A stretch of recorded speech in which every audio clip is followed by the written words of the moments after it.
دیکھیے مولوی اجاز صاحب، یہ جو عید کے دن معانقہ یا مصافحہ کیا جاتا ہے، یعنی گلے ملا جاتا ہے یا ہاتھ ملایا جاتا ہے، اس کے متعلق اتنی عرض ہے کہ اصل تو اس بات کو سمجھنا چاہیے کہ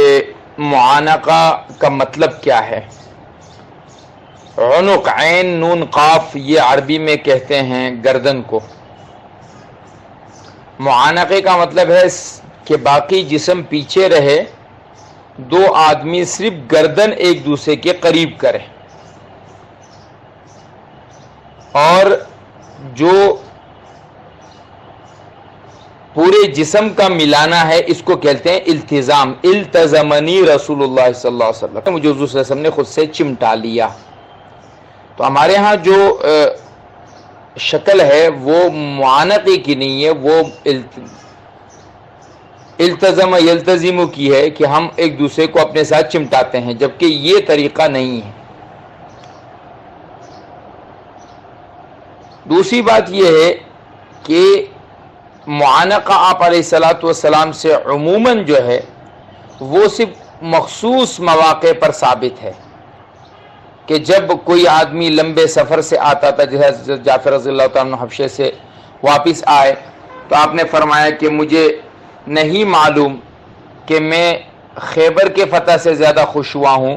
یا میں جعفر کے آنے سے زیادہ خوش ہوں، تو آپ نے معانقہ فرمایا، وہی گردن سے گردن ملانا جو عربوں کے عام رواج ہے۔ اگرچہ عربوں نے اس میں ایک اور خرابی پیدا کر لی کہ انہوں نے جناب والا وہ 1 2 3 4 5 مرتبہ وہ چما کرتے ہیں، وہ بھی ٹھیک نہیں ہے۔ صرف گردن سے گردن ملانا، اور اسے بھی مخصوص مواقع پر، سفر سے واپسی یا اس طرح کے موقع پر۔ باقی عموماً آپ علیہ الصلوۃ والسلام مصافحہ فرمایا کرتے تھے، ہاتھ کو ہاتھ میں دیتے تھے۔ عید کے بعد ہمارے ہاں جو ایک رواج ہے کہ بھائی عیدگاہ ہو چاہے مسجد ہو، وہیں پہ کھڑے ہو کر ایک ادھم مچ جاتی ہے، اور لوگ جناب والا ایک دوسرے سے گلے کم ملتے ہیں، کشتی زیادہ کرتے ہیں۔ اس عمل کو اکثریت علماء نے منع کیا ہے، اور اس کی وجہ یہ بیان کرتے ہیں کہ چونکہ اب لوگ اسے عید کے دن نماز عید کے بعد کا ایک مخصوص عمل سمجھتے ہیں کہ یہ اس دن کا عمل ہے، اس کو کرنا چاہیے۔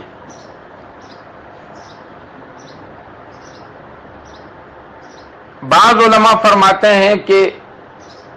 صرف ایک خوشی کا موقع ہوتا ہے، اور اس خوشی میں ایک دوسرے سے ملاقات کی جاتی ہے، مبارکباد دی جاتی ہے، لہٰذا اگر کوئی آدمی اس کو لازمی یا ضروری نہ سمجھے، عید کا حصہ نہ سمجھے، تو اس کے لیے معانقہ یا مصافحہ کرنا جائز ہے۔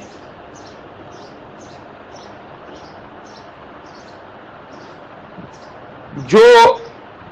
تجربہ دیکھا گیا ہے وہ یہی ہے کہ لوگ عید کے دن باقاعدہ کھڑے ہوتے ہیں، اور اس کے لیے باقاعدہ ایک عمل کیا جاتا ہے کہ ملنے کو ایک طرح سے لازم ضروری سمجھا جاتا ہے۔ بلکہ کئی بار میرے ساتھ ہوا کہ نماز سے پہلے باقاعدہ اس کی ترغیب دی گئی کہ بھائی آپ لوگ مسجد میں اس عمل کو نہ کریں، بے شک مسجد کے باہر تھوڑی دیر کے بعد۔ تو ایک صاحب آگے بڑھ کے کہتے ہیں مفتی صاحب آپ تو منع کرتے ہیں، لیکن ہم تو بھائی کم تو کریں گے، آپ اٹھیں ہم آپ سے معانقہ کریں گے۔ تو اس طرح کا جو التزام ہے یہ ایک دین میں اضافے کا باعث ہے، اس کو منع کیا جائے گا۔ لیکن اگر نماز کے بعد کچھ دیر سے اس طرح کا کوئی عمل کیا جاتا ہے تو شرعاً اس میں کوئی